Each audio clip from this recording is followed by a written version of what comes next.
This is the VoiceOver Marketing Podcast, episode 14. Now I'm totally so stoked.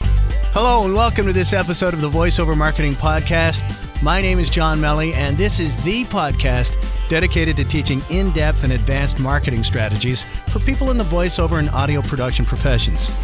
My goal is to help you make more money by showing you ways to leverage your time, charge more for your talents, and allow you to spend more time doing the things you want to do in your life. Hey there, it's John. How are you? Thanks for taking some time to spend with me today. I do appreciate it. We have had 7,297 downloads of the VoiceOver Marketing Podcast, all the episodes from all around the world, and I just want to thank you very much for listening. I've gotten some great feedback.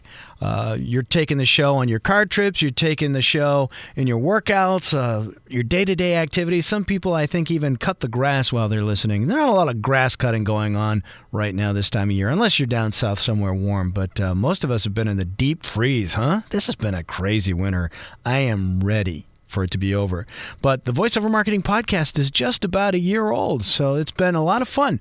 So I don't have an awful lot to share with you personally because I want to devote some special time to sharing with you a special message from Pat Fraley, who is a teacher of mine and a friend of mine, and a fellow, he's a leader in the voiceover community.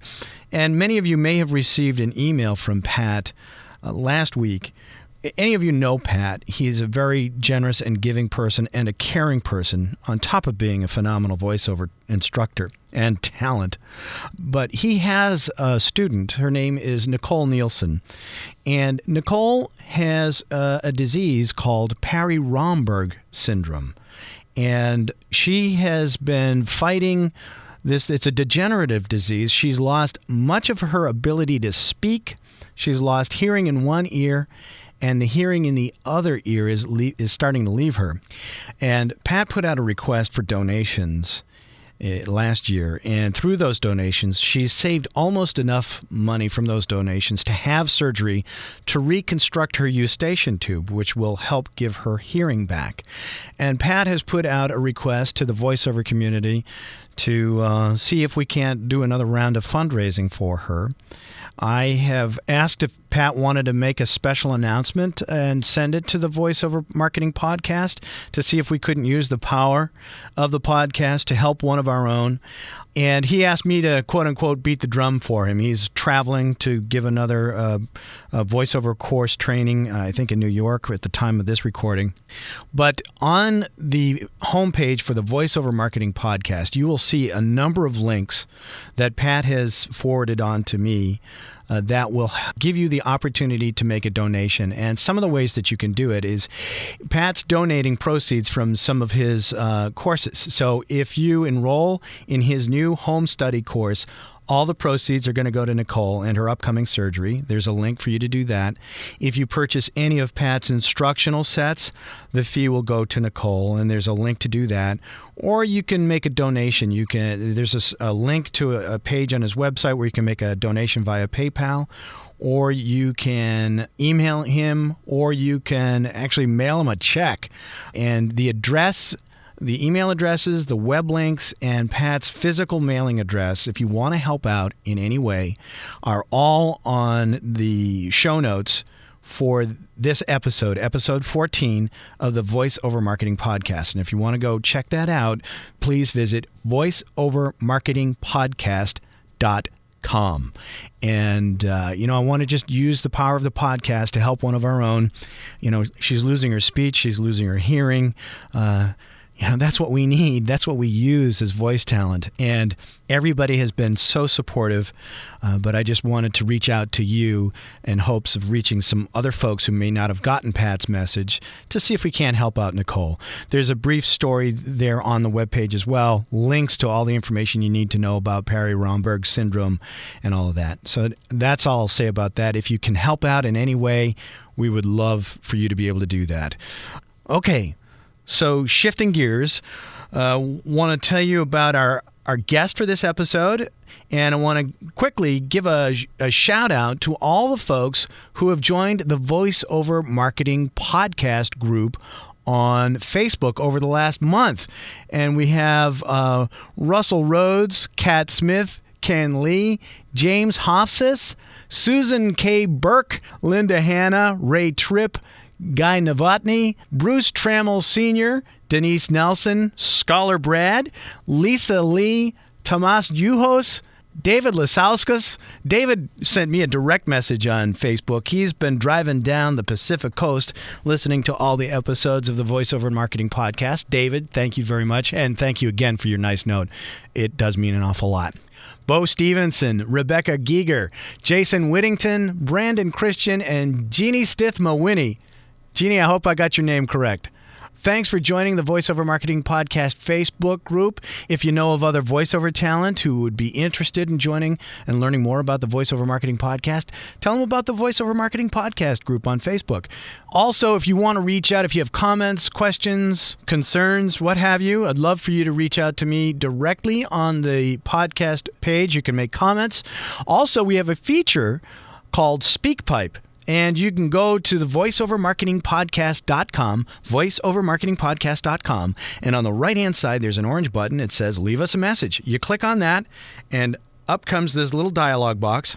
You enter your email address, and then you get the opportunity to use the microphone on your computer to leave me about a 90-second voice message. I'd love to hear from you. Please send me your messages, your comments, your questions, all that kind of good stuff via SpeakPipe. It is totally free.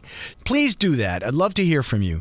So let's move on now to our special guest. My guest is Stephen Labuda, and we're going to talk about Evernote, which is a very powerful productivity app and tool. And I use it, but my guest today is an expert with Evernote. So let's jump on over and have a conversation with Stephen.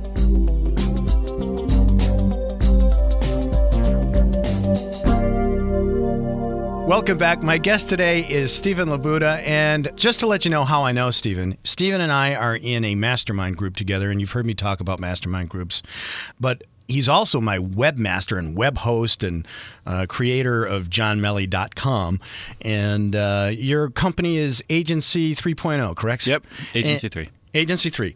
But during our monthly mastermind, either meetings in person or in our check-in calls, Stephen always has is a nifty update and trick or tip with the app Evernote. And he got all of us in the mastermind group using Evernote. And frankly, I had Evernote on my iPhone for months, because when I got my iPhone, I reached out to you and I said, what apps should I get? And you said, you definitely want to get Evernote. Yeah. And so I said, okay, so I got it, and it just sort of sat there on my iPhone. And then one day we were in our mastermind group, and it was just before, everybody got there. And then it just, I guess basically the first half of the meeting turned into a whole presentation. Yeah, the Evernote Q&A. Yeah, the Evernote Q&A. Right. And all the different ways that you can use Evernote. So first of all, thanks for being here. Thanks for having me. Yeah.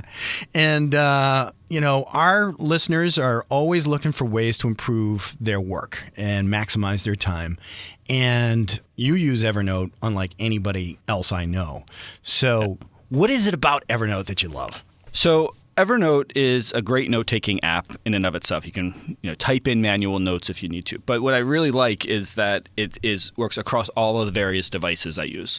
So I have an iPhone. There's an Evernote app for iPhone. I have an iPad. There's an Evernote app for iPad. There's an Evernote app for my desktop computer as well. So any note that I create on any one of those devices immediately is kind of synced across all devices. And notes can be anything. So notes could be just a quick blurb of text. They could be a photo, a snapshot. They could be voice note that I can save into Evernote.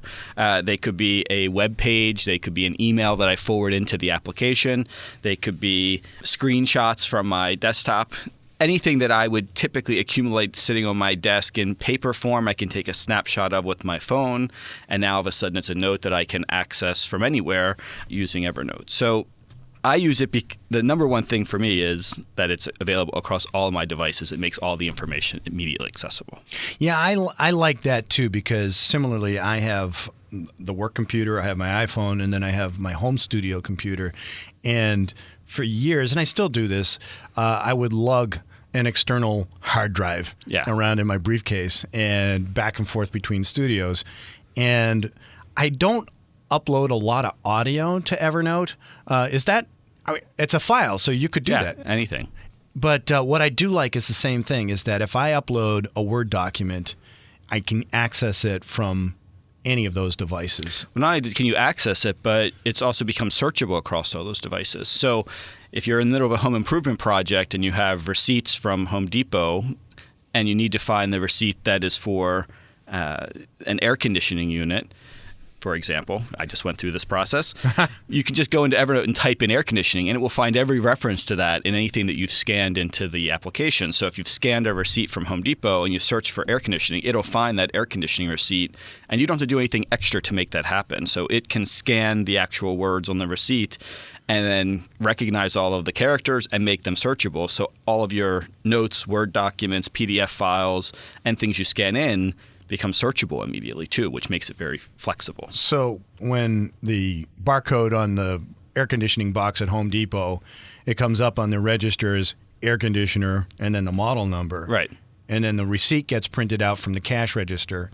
You snap a picture of that with your iPhone, and then just because that picture has the word air conditioner in it somewhere, it's Evernote searchable. can find that and make it searchable, so that when I'm back at a computer and I need to find all of the receipts related to the air conditioning installation, I can just type air conditioning and everything that relates to that will come up. So I tend to use a scanner, and I end up scanning all of those receipts because I do them in bulk, and now I scan obsessively. I scan everything. Yeah, you told me about that. But partially because it's much easier for me to find things now that I've scanned them into Evernote than it was when I had paper files sitting around, which meant that I couldn't really search across everything. So your desk has no paper on it? None.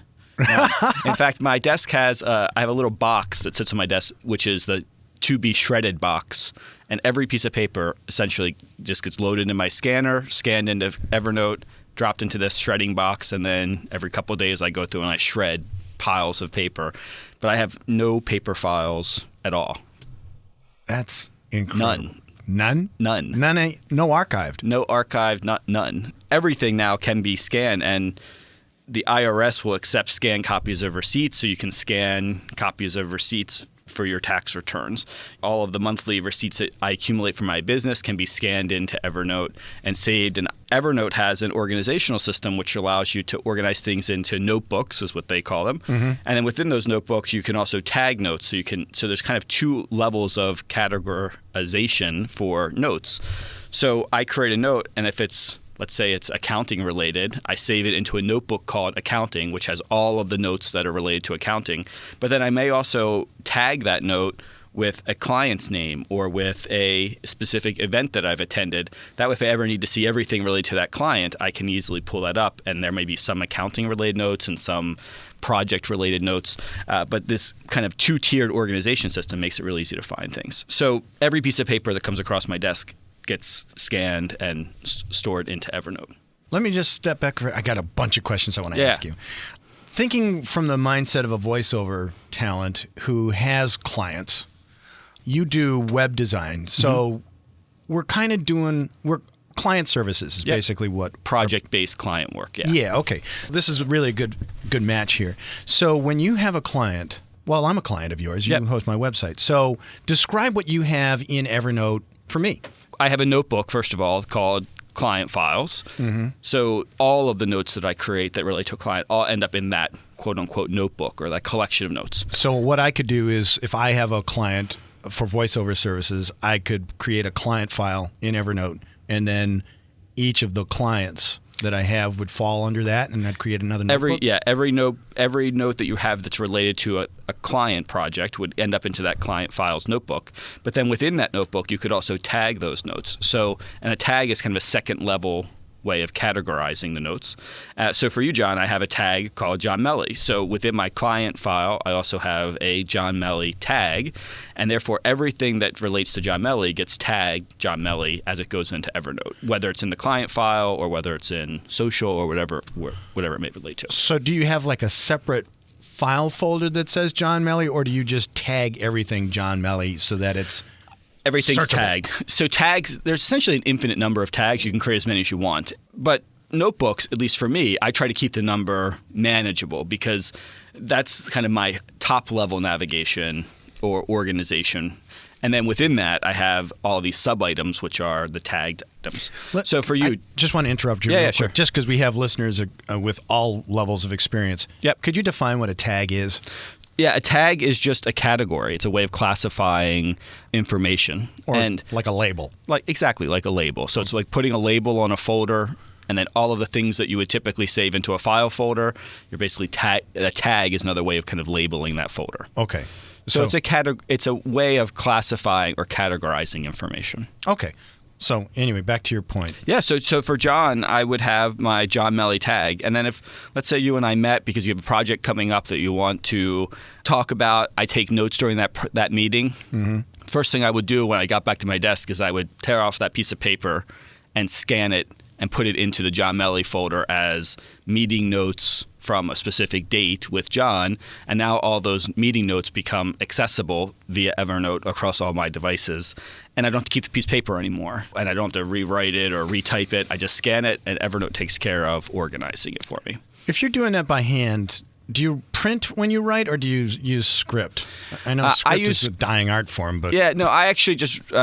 I kind of have sloppy handwriting, and my handwriting is a combination of print and cursive writing. Yeah, I think that Catholic school. I practice my cursive, so I kind of mix the two as I'm writing, and I don't worry about it too much. I don't worry about whether Evernote can find text in my handwritten notes as much as I do in the things that I've scanned or the digital documents, because I can also label and tag the information. It makes it easy to organize it. And then each note, as I scan a piece of paper that's just a snapshot of a 8.5 by 11 sheet of paper, I can also put a title for that. So it also helps me visually scan the list of all the notes that I have tagged with John. I can see the meeting notes. So you just type in a label, a quick title on your computer. Yeah. So I would scan it, and then I would type, February 27th meeting notes, and that's it. And then when I go in and look at my John Melly tag, I can see all of the meeting notes. And you can actually search in a more kind of sophisticated way using their advanced search that says,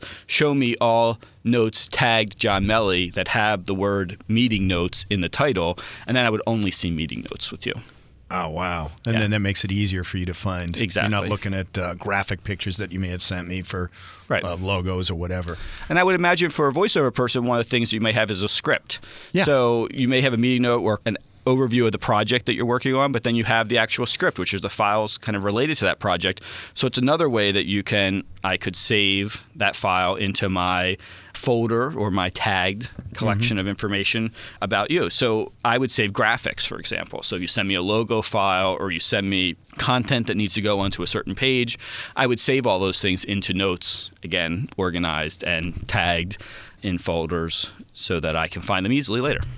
So then you could upload an audio file to it. You would tag the audio file with the client's name and then maybe reference a script title as well? Or? Exactly. And you can put as much information as you want. So you're not limited to a certain number of characters. You can type as much additional identifying information with that note as you'd like. So you drag your audio file into Evernote, and then as you create your note, you kind of have a text field, so you can put as much descriptive information in along with the attached audio file, and Evernote then kind of syncs it to the cloud and makes it searchable.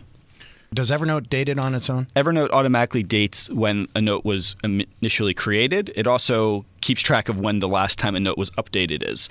So if I want to see only notes that were created in 2012, I can go back and I can search for notes tagged John Melly created in 2012, and I can just see everything that we worked on together in 2012 or 2011. What do you think is the coolest feature about Evernote? Well, and I think that Evernote has a lot of individual little cool features. For example, one of the features they have on their iPhone and mobile applications is they have a camera mode for taking shots of Post-it notes. And they actually have a deal with the Post-it brand so that I can buy Post-it notes, and I can buy, let's say, yellow, green, and blue Post-it notes. And I can tell Evernote that if I take a picture of a yellow Post-it note. Yeah, and these are real pieces of Yeah, paper pieces that of paper you buy that- at an office supply Yeah, that you store. would typically have stuck to your computer monitor or Like these two here. Yeah, exactly. The two stuck behind you. So what you do is you actually write down your notes, but if on a yellow piece, you may say that yellow notes are things that I want to be reminded about later. So by using Evernote, I can take a picture of that Post-it note. It converts it to a digital format immediately, but it also can do something specific with it. So it can say any yellow note gets filed as a reminder, and it can set a automatic reminder to remind you about that note tomorrow. That way you don't lose track of them in the future. It can also apply tag and apply them to a certain notebook. So yellow notes can do one thing, and blue notes can do something else. So you can say that all blue notes are client related, put them into a client file queue, and all yellow notes are reminders, so remind me about them. And you can specify, I want to be reminded about any yellow note I create 1 week later. And then when I log into Evernote, it'll show me all the reminders that are due coming up, and those are all those little yellow notes that I scan, so you don't forget about them. Because one of the problems with Evernote being so vast is that it can become easy to forget about things, or you scan it and it's out of sight and out of mind. Yeah. And there are a couple tricks that I use. One is using Post-it notes and reminders to keep things kind of at the top of the list when I log in. The other is I have a central kind of clearinghouse for everything. So there's an inbox essentially in my Evernote account. Okay. I've created essentially a notebook called the inbox.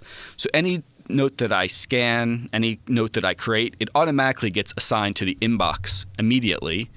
And then it sits there. Well, that means that I may have 100 notes in my inbox at any given time. And this is kind of like the items that need to be filed, because I'll go back later, and when I have a little free time, I'll go through my inbox, and now I'll move them to the folder they're supposed to be in, apply the tags, and maybe clean up any notes that need to be in there. But I don't have to do that each time I create a new note. So when I scan something, I just scan it, it goes in the inbox, and I deal with classifying it, categorizing it, applying tags, any other descriptive information later when I have more free time. So it doesn't slow me down along the way. Yeah, because I think one of the things that I typically do with Evernote, and I don't use it anywhere near the way you do, but I want to because it sounds very appealing, is because I got paper everywhere. Yeah. And on my desk at home. It's not everywhere. It's in manageable piles. But a lot of what I do is I use the tag feature a lot. So if I get an email, I like to keep my inbox as close to empty as possible. But I kind of use my email as a task list. So if it's something that I want to go back to or I need to reply to, but I don't have the time to right now, I flag it. But once it's done and I want to keep the email or the contents of what's in the email, I'll email it to myself in Evernote, a copy of it, and I'll tag it with, for you, Stephen Labuda, or a client name or whatever.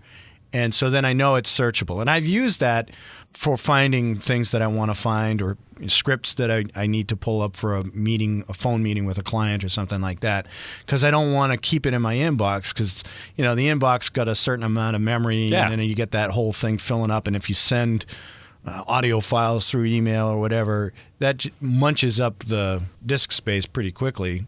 But I want to talk to you more about this whole reminder thing, because it can get lost. But that's what I like about the tagging feature, is that if you can just remember the tag, like the name, it's like, oh, so-and-so, or the topic, you can go into Evernote and it'll pull up however many there. You might get like a half dozen on one page, and then you can look by date and it'll pop those things out to you. Can you recommend a better way of doing that? Well, I kind of modeled my approach after some of the getting things done work that David Allen's books on productivity, or there's another organization called Behance that published a book, and it outlines what they call the action method. And it's all about kind of taking action on things as soon as they land. It's either something you can take action on immediately, or it's something that you're just saving for use at some point in the future, right? And that's how my inbox functions within Evernote, not my email inbox. That ends up being kind of my back burner file, things that I want to save that I know I need to deal with eventually, but I may not need to deal with today. So I always know that when I log into Evernote, the place where I would go to deal with categorizing and organizing information is going to be my inbox, because none of my everything that lands in one of the specific notebooks, like client files or accounting or home renovations, whatever it may be, those are things that I put there very intentionally. They're not just those random notes that I make throughout the day when I'm working or when I see something online I want to save. Those things all land in my inbox, and I deal with classifying them later. So the reminders piece, any note that you create with an Evernote, you can set a reminder, and you can set it to be reminded on a specific day at some time in the future. So I can say I want to be reminded about this in a week, or I can say I want to be reminded about this on December 24th of 2014, right? Whatever day. And then Evernote will send you an email the day before your reminder is due to let you know, hey, don't forget about this note. And when you log in to Evernote on your phone or on your iPad or on your computer, you're going to see a list of all the notes that have reminders attached to them. So it's the first thing you see kind of in the list of your notes is, hey, these are the things that are reminders that are coming due. So I use it as a way to make sure if I have to deal with something, I'm not just putting it in Evernote and then forgetting about it. Yeah. When I log in, anything that really requires a specific action has a date attached to it, a reminder date attached to it. So I know that I don't forget about those items. And it just says you're able to just click on a it's button. It's literally like a to-do. Reminder. Yeah, actually, it appears right at the top of your list of all of your notes. So it's the first thing you see when you log in. And the Evernote apps actually have a little icon in the menu bar that looks like a bell. I think it's a bell, or maybe a clock, but that glows when you have reminders that are due. So you can, when you log in, the first thing you'll see is this glowing bell that says, "Oh, I have 3 or 4 reminders I have to deal with." Interesting. So what does all this cost? Evernote is incredibly inexpensive. It's first of all, it's free. You can use the Evernote for free and use all of the apps for free. But if you wanted to advance to the paid version, and the paid version essentially allows you to create more notes, and it gives you more bandwidth for uploading notes in a given month. So it raises the limits that you may have on how many notes you could create. But the paid version of Evernote is $45 for a year.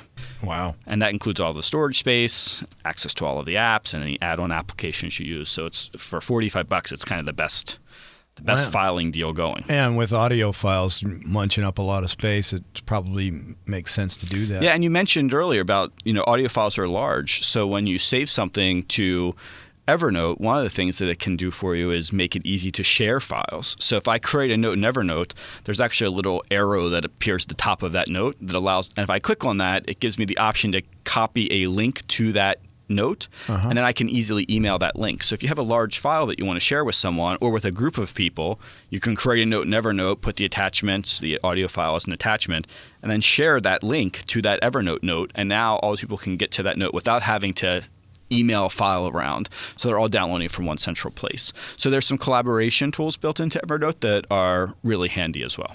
Which brings up an interesting question I wanted to ask you about, and that is security. So if they have access to this audio file, does that mean they can get into my account and see all the other stuff? No, if they have access to, they only have access to that one specific note that you've shared, and it kind of comes with this really long and awkward address. So it's not easy for someone to guess what the location of that file is. And if you've shared a file with someone, you can use it as a mechanism for sharing the file, but as soon as they've retrieved the file, you can actually unshare it, and then it's no longer visible to anyone using one of those shared URLs. So I will often say, okay, you can grab the file, or you can grab this PDF that I created for you. Here's a link to download it, and then let me know when you downloaded it. As soon as they do, I unshare the file in Evernote, and now it's secure, and only I can see it from that point going forward. Do they need to have Evernote in order to be able to access it? Okay. It all happens to a web browser, so they don't have to have Evernote or be Evernote users to access the file. Okay, so you put pretty much everything on Evernote. Yeah. Is there anything you won't put on Evernote? I'm just thinking again on security. I think that there are some files, I wouldn't probably put my photo collection on Evernote because I don't think that that's necessarily the best way to navigate an enormous photo archive. I think there are better programs for that. In terms of security, I'm sure that everyone has a different level of comfort with what they're willing to share. Some people wouldn't, for example, want to put their tax return into Evernote because it has their social security number attached, it has all of their identifying information, and it's fairly private. I don't have that hang up, and I don't know if that's just because I'm on the web all the time and I'm so used to sharing on Twitter and Facebook, and I think that those expectations about privacy have kind of I've become more relaxed in what I'm willing to to trust. But I have a lot of trust and faith in Evernote. They did have actually a little security issue. I guess it's been about a year ago now. But the issue really resulted in the hackers who tried to hack into Evernote system were able to get some usernames, but they weren't actually able to access any of the notes that are stored on Evernote. And it made me feel really comfortable because of how transparent they were in the fact that this had happened, and how they responded to it and how they were dealing with kind of protecting things going forward. So that transparency that's part of their brand, I think, makes me feel more comfortable sharing things there. So I personally share or save a lot of information there that maybe everyone else wouldn't be comfortable with saving. I'd say it's, even if I think about the private documents that I would share on Evernote, old copies of tax returns or mortgages or whatever it may be, if I didn't save that stuff into Evernote, that probably only is about 5 or 10% of what I actually use Evernote for. I use Evernote for recipes. If I have a recipe that I want to make, I have a recipes file in Evernote. I use Evernote to create shopping lists. Around the holidays, I was out Christmas shopping with my mother, and she saw a pair of shoes that she liked. I couldn't buy them while she was standing there, so I took a picture of them, saved it into Evernote into my Christmas shopping folder. And now when I went back, I had a list of all the different items I had been saving that I thought were good ideas for Christmas gifts for people. So while there are some, I guess, potentially private documents or personal documents on Evernote, I use it for so many other things that there really is no privacy concern, because I don't think that anyone really wants to know what kind of shoes my mother wants for Christmas. so I don't worry about saving those Except things you. there. Except for me, right? Right. So I don't really worry about too much about what I'm saving there. That's interesting. What do you think? I mean, you've shared an awful lot of benefits to you, but what do you think personally Evernote has done for you? Well, I am one of these guys who doesn't like to have a lot of clutter around me. I like things to be kind of clean and sparse, and I like to kind of be able to focus my attention on one thing. And when I have piles of paper or folders that aren't organized with client projects or file cabinets full of stuff floating around me, that makes me feel anxious. Just having it around me makes me feel like I should be doing something with it. Yeah. And Evernote makes me feel comfortable that stuff is accessible if I really need it to be, but at the same time, it's not in my face all the time, so I don't have to look at it in my personal space. It's not sitting on my desk cluttering up, and I don't feel as messy because even though I have a lot of stuff that I process and go through every day, I don't feel like it's accumulating on me where all of a sudden I have to have this big purging session, where in the past I would have these sessions where I have to go through it and to say, okay, well, let me go through this file cabinet and see if there's anything here that I really need to save, or is this stuff that I just saved because it looked interesting at the time, but now 2 years later, I don't need it anymore. Right. One of the ways I really use Evernote, and something that I find is really helpful, is as a marketing-oriented person, and I know you are, John, I create a swipe file. So I have a swipe file, and I store copies of advertisements that I think are interesting, emails that I receive that I think have compelling language in them. If I receive a direct mail piece that I think is particularly well crafted, I want to save those things because I might want to go back and I need inspiration when I'm creating my own pieces later. And a swipe file is really handy. So Evernote is like the perfect way to create a swipe file because you can scan all those documents, you can forward the emails into Evernote, you can save copies of all of those things, and you don't have to save physical copies of them, but you can still get a really good feel for, well, what did this piece look like? What kind of paper was it printed on? Was it glossy paper or not glossy paper? What size was it? What kind of information do they include for disclaimers and for guarantees and promises? So you get to see all of that information in those swipe file items that you would typically have had to save physical copies of, and now you don't. So I also feel like now I do save more stuff that I may not have saved before, but because I feel like it's easier to access and it's not taking up physical space around me all the time, I don't feel like I have to make a decision whether I want to save it or not. It's just automatic that I should and I can. It. And it frees your mind up too. Yeah, that's it, exactly. It's, for me particularly, I don't want it sitting in front of me. I want it kind of gone. And I do want to be able to get to it later. And I may come back and say, hey, I want to see some examples of newsletters that people are sending out. So I want to be able to go back and refer to those things in the future, but I don't want to have to store a huge box of them either. So Evernote solves that for me. Wow. So you've talked about a scanner. Yeah. And what's the scanner? Is there any scanner? Or? Yeah. So I use a scanner made by Fujitsu, and it's called the Fujitsu Scan Snap Scanner. And it wasn't inexpensive. So my scanner is probably $500 or something when I bought the scanner. Yeah. However, it handles really high volumes really efficiently. So you can throw a stack of papers on it, and it can be a stack of papers that include 8.5 by 11 sheets and a couple of things that are, a piece of paper torn in half, as well as a couple of receipts from Best Buy or the grocery store or wherever. You can throw all of that stuff in there at one time, and it will handle feeding all of those pages through. It'll scan both sides of a two-sided document immediately. Very, very fast. It also has, into the scanning application, has a tie into Evernote. So as you scan something, you can automatically save that scanned document into Evernote versus having to kind of manually do that. So it allowed me to go through an enormous amount of paperwork very quickly and get it all into Evernote. And now, on a day-to-day basis, it just sits on my desktop. I'd say it's one of the things that's going to always be on my desktop now. It's kind of replaced my printer. I used to have the printer sitting right next to me to print things out to file them. Now I have the scanner sitting next to me to move kind of in the opposite direction. So you've turned it 180 degrees instead of like print. Oh, that's really cool. I got to save this. Print a copy of this thing, and then you've got the paper, and then you go and you put it in a file folder. You're doing the exact opposite. Yeah, now I do the opposite. Now I move in the opposite direction. Wow. Yeah, so it's handy. And then there's one other app, and you asked about kind of things that I really like about Evernote. There's also add-ons or plugins for your web browser, and I happen to use Chrome, and there's a Chrome plugin that was created by Evernote that makes it incredibly easy to save web pages.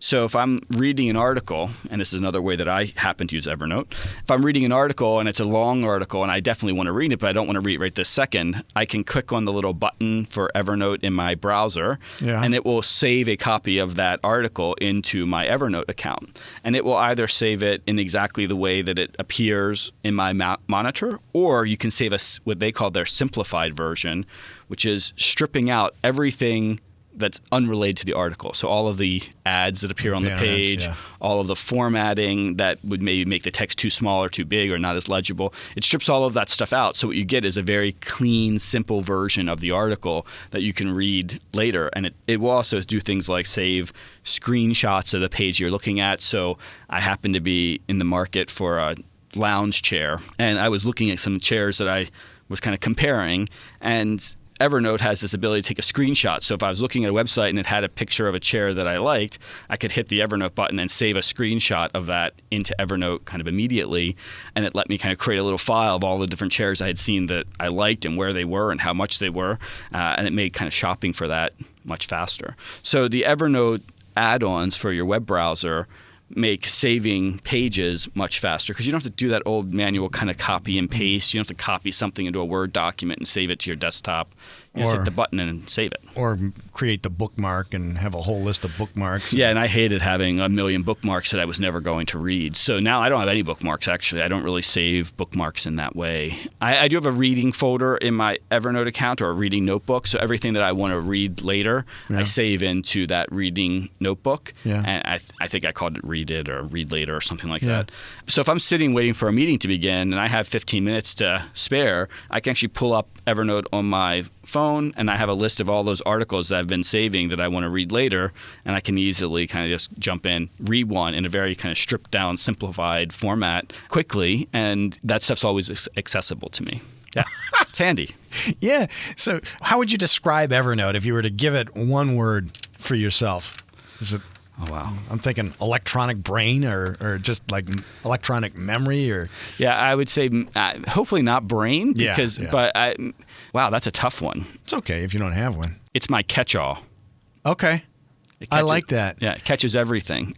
And I guess for me, what I worry about personally, because I know how my brain works, is that if I have a catch-all and I just throw it in there, am I ever going to remember to get it there? But that's what the reminders are for, right? Well, I think I feel the same way, but I feel better about saving it in an electronic format that doesn't actually take up any space in my physical life. Yeah. Because I still would have saved that stuff. It's not like I wouldn't save things. I would have just saved them in a paper form, in a desk drawer, or in a file cabinet somewhere that I would have to... And you'd have to rummage around looking for it. Exactly. So... You're right. There probably are things saved in Evernote that I created a note. At the time, it seemed like it was interesting or it was worth saving, but I may never look at that note again. But I also don't ever have to touch that piece of paper again. So it's in Evernote. It's there. If I want to look at it, great. I can easily find it. But if I don't ever look at it again, it's certainly in my mind better than having a dusty file cabinet somewhere full of this stuff that I may or may not ever look at again. It's a declutterer. It is. It's a declutter. It's a decluttering tool. But the idea of it kind of being a catch-all, because it does really catch everything for me now. I mean, photos when I'm out. If I want to be reminded to go to a restaurant and I see a write-up of it in a newspaper, or if I'm reading a review, I'll take a picture of that review with my phone and save it into a restaurant's folder so that I can, next time I'm trying to think of where to go, I can go to my restaurants folder and I can pull up a list of the restaurants that I've read about but I wasn't ready to go to that day, but maybe a month from now I am ready to go to. I also use it for travel, a lot for travel. So I have a folder called Travel, and then within that I tag notes with different cities that I go to. So I happen to live in Boston, but I go to New York a lot. So I have a New York collection of notes. So if I'm reading something and there's a new restaurant that's opened in New York that sounds appealing to me, I save it into Evernote into my New York folder. So the next time I'm on the train headed to New York, I pull up Evernote and I look in my New York folder and I see all the things that I've heard about that I might want to try. There's a show that I want to see. There's a store that's just open that I want to visit. There's a restaurant that's just open or something going on in a certain neighborhood. And I save all of that, so it almost becomes my own little travel guide. And because it's essentially infinite in its storage capacity, I can do that for cities that I don't have any plan to go to. So if I'm going to London, I may say things that look interesting to do in London, even if I don't have a London trip planned. But at least when I do, I have a place to go back and see all the things I've saved that relate to London. And you don't even have to say, now, where did I put that thing about London? It's like you tagged it and you just type in London. And everything related comes up. Wow. Yeah. So people, I'm sure there's folks listening that have Evernote, but then there are folks that might not. First of all, where do you go to get Evernote? And then what would you say if you want to get started? What do you do? Would you just say start using it for everything, or? I am kind of a dive in and figure out the best way that it works for you. That's kind of has been my approach, but I'm also pretty tech oriented. And I like kind of playing with these kind of programs. Yeah. You can go to evernote.com to download the application, to sign up for a free account. But also there they do have resources, and they have little ebooks that you can download on how to get started, some kind of specific use cases, so using Evernote within a business environment versus using it personally, and the differences. And it does a very deep dive into all of the features. Evernote also has a really great support system. So if you have a question, you're not sure how to make something work, they have a really great and responsive support team. I think that if I were just starting with Evernote, maybe I would think of, well, what is the one thing that I want to start being able to save there? For me, I think I actually started by saving some recipes into Evernote that I wanted to have easy access to in the future, but I didn't really have anywhere else to store them. I wasn't going to hand write them. So I started using it to store recipes. So maybe that's a place where you figure out, well, what is the thing that you're already saving or accumulating and start with that, because then you can create one notebook called recipes or called interior design or called projects or called client files, whatever it may be. Or newsletters. Newsletters, exactly. And start using it just for that one thing. And I think as you get in and you start using the mobile apps or the web browser add-ons or the desktop application for that one thing, immediately you'll start thinking of other ways that you could be using this. And I think it becomes pretty natural after a while. It is one of those things that you have to kind of apply yourself to and force yourself to use it in the beginning. Yeah. For me now, it's the go-to application on my phone. So if I need to save something for later, instead of opening up that weird little memos app that's on my iPhone, that goes directly into Evernote. If I'm going somewhere, I need directions or I need someone's contact information, that's in Evernote. And that's my go-to place for all kinds of information versus storing it across all these little apps that are stored in that come with your phone. Because Evernote can store everything, it's replaced lots of different apps on my phone. So I no longer use a separate voice memos application on my phone. I use Evernote's ability to create voice notes. And I don't use a to-do list application on my phone because Evernote has the ability to create a note that has a to-do list built into it. So it's almost like a list with little check boxes next to it, and I can check the items off as I do them. So there's no need to use all these separate apps. I just use Evernote as my kind of home base. The catch-all. Yeah, the catch-all. So I'm just having this light dawns on Marblehead moment here. Sorry, folks from Marblehead. But I sometimes have my iPhone with me, and if I hear things, like if I'm in a different place, I'll use the record feature to capture sound effects. Mm-hmm. So I was in Florida, and I hear all these, I don't know if they were crickets or frogs or whatever, but it was out, in the water, and I thought, this is a great sound effect. I'm going to capture this. And then, the iPhone has that under the utilities thing. It has the little microphone with the VU meter on it and everything like that. You're saying I could do that in Evernote? Yeah, Evernote. You can create a new note, and when you create the new note, it'll ask you what kind of note do you want to create. There's a couple of little buttons. One of the buttons, it looks like a camera because you're using the camera on your phone to create a note. Yeah. Another one of the buttons looks like a microphone. If you hit that, it essentially is opening up a similar kind of voice notes application to what's built into your iPhone. But the good news is you're not saving it as some miscellaneous audio file on your iPhone that you got to sync to access from your desktop later. Yeah, You're saving it into Evernote, and then when you open up your computer, it's accessible there immediately. You don't need to sync your phone to your computer and all this stuff. Wow. Yeah, that's so it takes huge. that. And then I can download it and put it into my created sound effects library because I've recorded it. It's mine. So. Yeah, exactly. Wow, that's really cool. Steven, this has been wonderful. I hope our listeners have found it worthwhile too. Your business is website design. Yeah. So you're not Evernote design, believe it or not, even though I'm kind of a number one fanboy for Evernote. But Right. So if people want to reach out to you about Evernote, what's the best way for them to do that? I'd say they could connect with me via Twitter, and I'm on Twitter at agency3, and shoot Evernote questions to me there, and I'm happy to help if I can. Oh, that's great. Well, thanks for taking the time to come in today. Thanks, John. Well, that's it for this episode of the VoiceOver Marketing Podcast. If you like this podcast, please subscribe to it at voiceovermarketingpodcast.com so you'll get notices of new episodes, and please share it with your friends and colleagues in the voiceover world. Also, it would be a huge help if you'd like this podcast and rate it on iTunes to help keep it near the top of the list. Feel free to share your comments and questions about this episode and future topics you'd like discussed at voiceovermarketingpodcast.com. And if you'd like more information on one-on-one coaching with me and mastermind group opportunities where we focus on growing your business, feel free to drop me a line at my cyber assistant's email address at mike@johnmelly.com. Thanks for listening. Now go out there and share your voice with the world.